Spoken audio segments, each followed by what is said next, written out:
Санастарбы, урматтуу бүгүнкү кереметтүү жыйындын катышуучулары, урматтуу аскер кызматкерлери, урматтуу бүгүн биздин ушу курман болгон жоокерлерибиздин тууган уруктары, ата-энелери.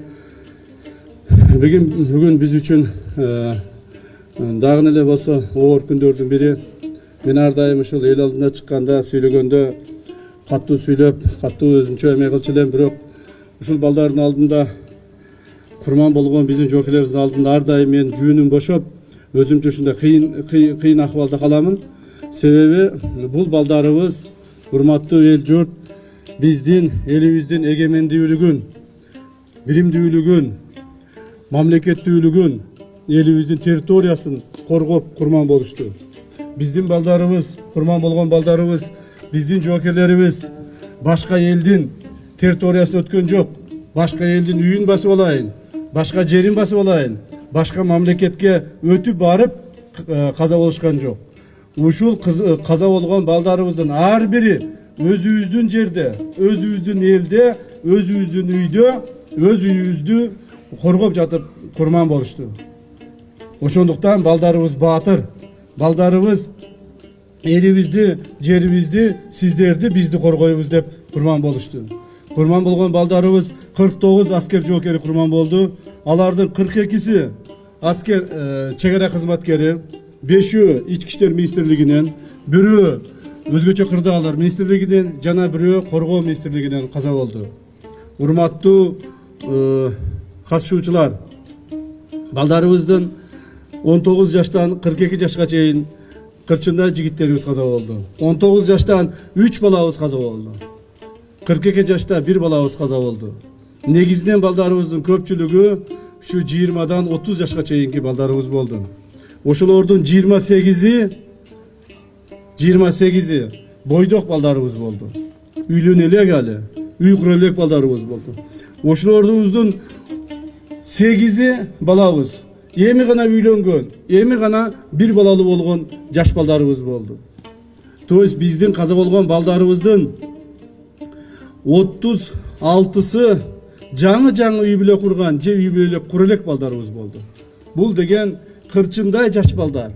Бул деген дагы көптөгөн жашаш үчүн, дагы көптөгөн бул өмүрдү, жашоону көрө турган балдарыбыз каза болду. Булар жөндөн жөн каза болгон жок. Силерди, бизди, элибизди, журтубузду коргойм деп каза болду туугандар. Ошондуктан балдарыбыздын эрдиги түбөлүк мамлекетибиздин жүрөгүндө сакталат. Мамлекетибиздин башчысы, Кыргыз Республикасынын куралдуу күчтөрүнүн башкы кол башчысы, урматтуу президентибиз Садыркожо Жапаровдун Кыргыз мамлекетине, бүгүнкү күндө куралдуу күчтөрүнө көрүлүп аткан камкордугу боюнча өзүңүздөр жакшы маалымсыздар. Бирок ушул жерде айтылбаса качан айтылат? Мен айтып коеюн. Урматтуу президентибиздин түздөн-түз берген тапшырмасынын негизинде куралдуу күчтөргө 2 жылдын ичинде 60 миллиард сомдон ашык акчаны куралдуу күчтөргө жумшадык. Ошол аскерлерибиздин вооружение, боеприпасов, военный техника, жана башка обмундирование, тамак-аш, кийим-кече, үй жайына жумшадык. Ушулардын бардыгы ушуга чейин жасалбай, каралбай келсе, мындан ары мамлекет аскер кызматкерлерине, мекенди коргогон балдарыбызга толук бойдон шарт түзүп берүүгө бардык күч аракетин жумшап атат.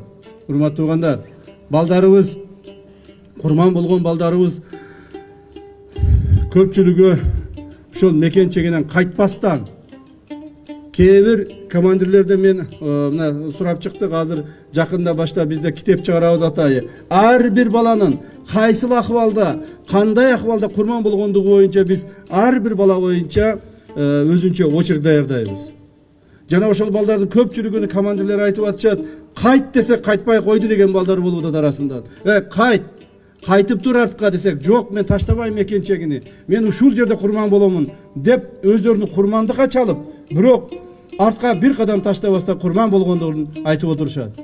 Урматтуу ата-энелер, сиздер ыйлабаңыздар, сиздер кайратты жыйнаңыздар, балдарыңар жөндөн жөн, силер туулуп өстүргөн балдарыңар, тарбия берген балдарыңар жөндөн жөн каза болгон жок. Мекенди коргоп, эли журтум, мамлекетим топурагы деп каза болушту. Дагы bir жолу белгилеп айтамын.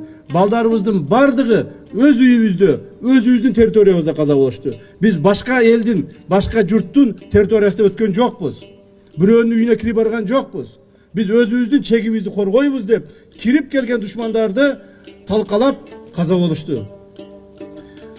Биздин бир дагы балабыз башка территорияга өтүп каза болгон жок. Бирок бизде каза болгон душмандарды мен приказ бердим, бирөөнү калтырбай алып чыгып кетсин деп. Bir dağın düşman bizim territoriyamızda ölügü dağı kalmasın dedim. Bırak bizim territoriyamızda köptögen düşmanların ölügü boldu. Men açık aytayın. Uşu baldarımыздın erdigin negizinde. Alardın barını biz seke kardan çıkardık. Bizge alardın eçkan ölügü keregi yok dep. Mına uşul 49 balabыздın kılgan erdiginin negizinde mamleketimizdin жаңы tarihinde bolup görmөгөндөй çoğun soğuştu kagılışığı olup biz bir dağın metr жерибизди бирөөгө бердирбей сактап калдык, коргоп калдык. Мына балдардын эмгеги, мына балдардын өмүрү текке кетпегендиги туугандар. Кудай сактасын, Кудайга тооба кылдым. Эгерде ошол маалда биздин балдарыбыз каза болуп, анан биз дагы бир территориябызды алдырып койгондо, мына ошондо чоң шылдың болмокпуз.